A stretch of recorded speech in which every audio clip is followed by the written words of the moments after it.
everyone. I'm Elise Burkhofer, and I'm the Global Head of Women at Google. I am so excited today to be moderating a very special talk at Google with Deborah Liu. Thank you so much. It is wonderful to be here. The world has changed so much, actually. I was just thinking about what most authors used to do, a book tour. You go bookstore to bookstore in a month, and now it's all virtual. I'm actually going to be in a bookstore physically for one bookstore event, but outside of that, it's been all virtual, and it's been amazing to kind of see and be able to connect with people I probably would never have been able to do in a traditional book tour.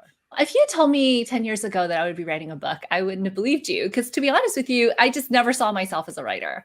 But, about 8 years ago, I actually started this open door policy. I was teaching the new hire PM class at Facebook.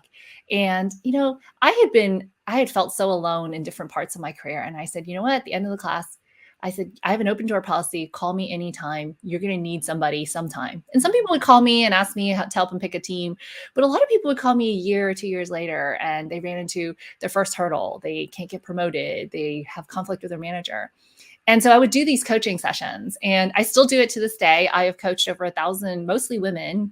Everyone who reaches out to me, I practically is a woman. Mm-hmm. And as I coached them, I realized that a lot of the commonalities of their stories were very similar. And I can't reach more than 1,000 women in 8 years. But, if I wrote this in a book, it would be an opportunity to really reach all of those people that I just would never have a personal touch with, and to share some of the lessons that I've learned through that experience. Well, I think we just have a really uncomfortable relationship with power, right? If you think about it, when I say, you should take back your power, everyone cringes just a little bit. And I did that on purpose. And part of it is to say power is not a dirty word. If you actually look it up in the dictionary, it means the ability to influence people and events around you. That's it. That's all it means. I think we've seen the lust for power, the desire to have power at all costs, to be really damaging, but actually wanting to have impact on the world, that is what we're here for. And so I think that the word has been taken and used for other reasons, but taking back our power is to say both taking back the word, but also the ability to influence around us. There's a study I share in there about how there's two politicians. They actually did a study where they wrote the bios of two politicians. And they said, the man says, I want power. The woman says, I want power. And the only thing different is their gender and their name. And for the man, they're more likely to vote for him. They see it. People, said that it was something that they admire about him. For a woman, there were just such negative comments, including this evokes moral outrage.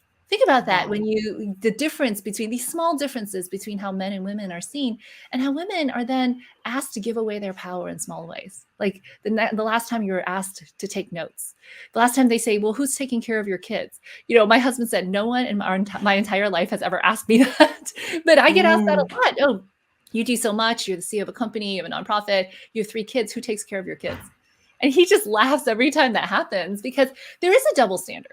But by the way, in the workplace, I think something like 70% of families with children under 18 actually work full time. And so you think about just the stats, and I want to destigmatize actually saying, what, being able to influence the world around you, this is why we're here. Let's actually take back our power together. The things that work for you to get you to where you are today may not get you to where you need to go tomorrow. And that was what I hit this wall where I went into, I was at Boston Consulting Group, and I was an associate, and they said, look, your slides are great, your analysis is great, but you're really bad at the client service part of client service. And it's because they said you need to hang out with the clients and spend time with them. And I was so introverted, so shy. So I really struggled to find my voice. I struggled to really kind of come into my own. And it took me years to kind of unpack that and unlearn that, and to say, you know what, my voice matters. And I use this quote, like, you miss 100% of the shots you don't take. If you don't pitch that product, if you don't, try that strategy, how do you know if it's going to fail? And, by presuming the answer is no, you definitely are going to miss it. And so I had to learn to speak up. I had to learn to tell my narrative. And I think a lot of times our background tells us, hey, maybe you shouldn't speak up. You don't want to be too abrasive or too aggressive. But what are you missing? I think sometimes we look at the reverse strategy. Instead of saying, what I shouldn't say, think about intentionally what you should say. The biggest bias that I see in the workplace is actually people able to speak up on a dime on any topic, to be able to participate. And if you're a processor, if you're introverted, if English is not your first language, think about what a disadvantage that places you.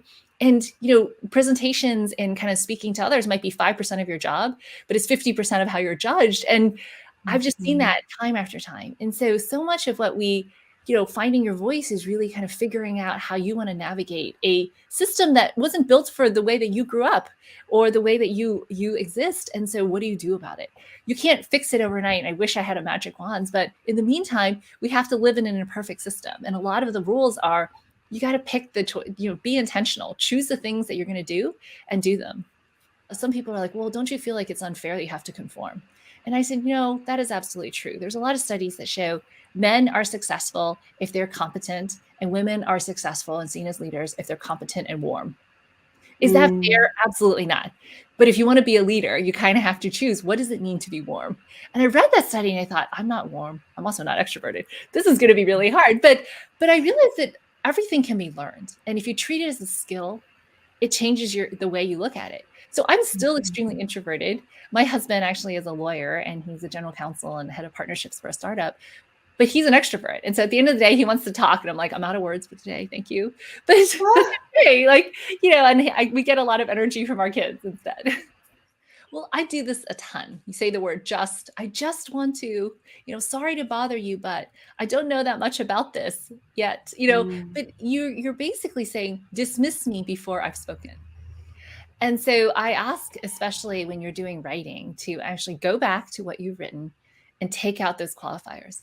You don't need those qualifiers. You don't deserve to have, you don't deserve to have someone dismiss you. And so instead, just put yourself out there. And the answer might be yes, the answer might be no, but this doesn't soften the blow either way. And the other part is, I think a lot of times, and especially women do this a lot, I'm sorry to bother you. I am sorry that, apologizing. I found myself doing that a ton because it's a way to kind of diminish yourself to kind of give the other person comfort. But at the same time, why are we apologizing for existing, for speaking, when actually that's part of the work that we do? And so I want to pull that back and say, you know what? All of us should just look at our words. There should be something like Grammarly for removing words like I am sorry, but it's not actually an apology, and it's a diminishment of ourselves. I remember there was somebody I had work conflicts with, and then one day my coach says to me, when are you going to put down the backpack? And I'm like, what do you mean? And she's like, you come in here and you talk to me and you add yet another rock into this backpack, except that you're the person carrying the backpack. And I just looked at her and I thought, whoa, you're right. Because it was one-sided. Like, I don't even know if that person noticed that they were slighting me, interrupting me, or causing these issues. And I was the one carrying the load.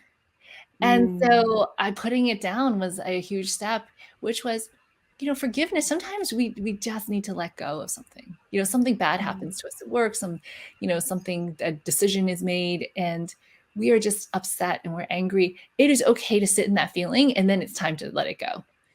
Well, there's actually 4 kinds of allies that we have, right? Mentors who give you advice, sponsors who open doors for you, your team, and those are the people who are laboring by your side, kind of carrying your vision, carrying the product forward, carrying your strategy forward, and then your circle. And, you're talking about the network of circles. I think that is so powerful, which is these are people outside of work who are the people who support you. And I've been part of 3 lean in groups. The last one just had our reunion post COVID, and it was amazing this past weekend. But these are the people who pick you up when you fall down and when you're struggling. They're the ones who say, you got this.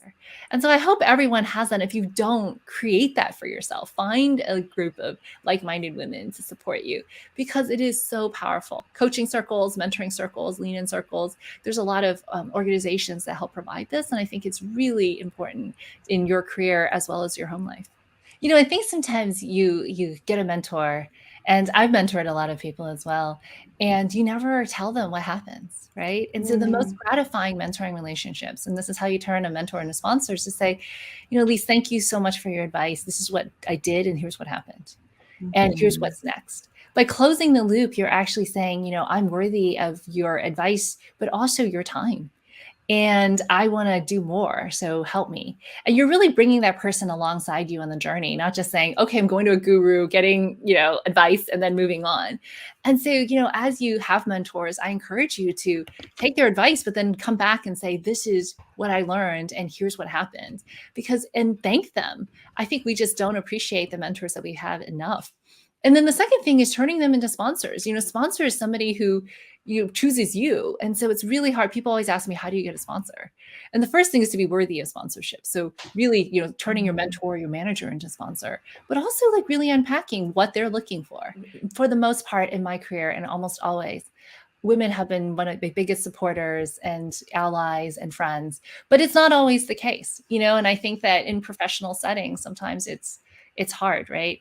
One study about queen bee syndrome, as they call it, which I hate, by the way, about queen bee syndrome is that often it's when, it feels like there's only one slot for a woman or one slot for a minority. That's when it comes out, right? It's because you're competing for something.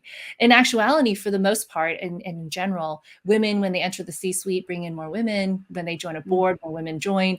It is really, they're lifting other women up.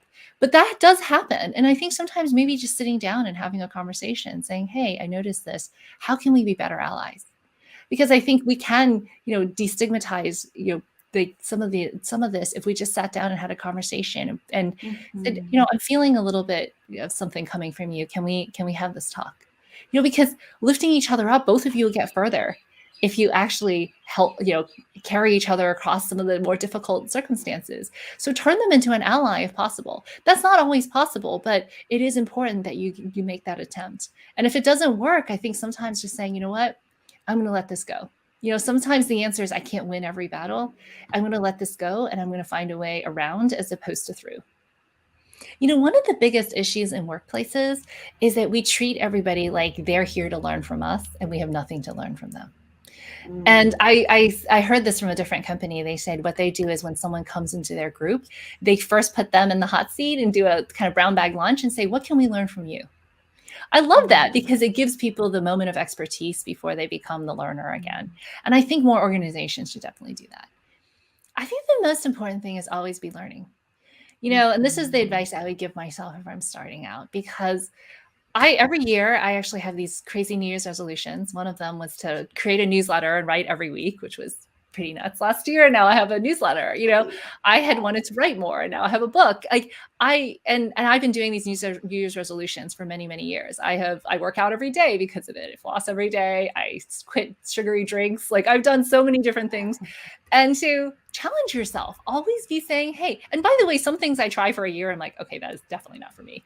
And so, like really kind of be intentional and decide, and then always be pushing yourself to try something new. If you had told me I'd be an author, I would never have believed it. If you told me I'd be CEO someday, I would never have believed it either. But really kind of setting interim goals towards the things that you want and saying, hey, that's what gets you far. If you kind of allow your career to drift from job to job, you're not really kind of advancing, but really kind of looking 2 years, 5 years, 10 years out, where do you want to go? And then looking backwards and saying, how do I break down this problem? I think that's really powerful.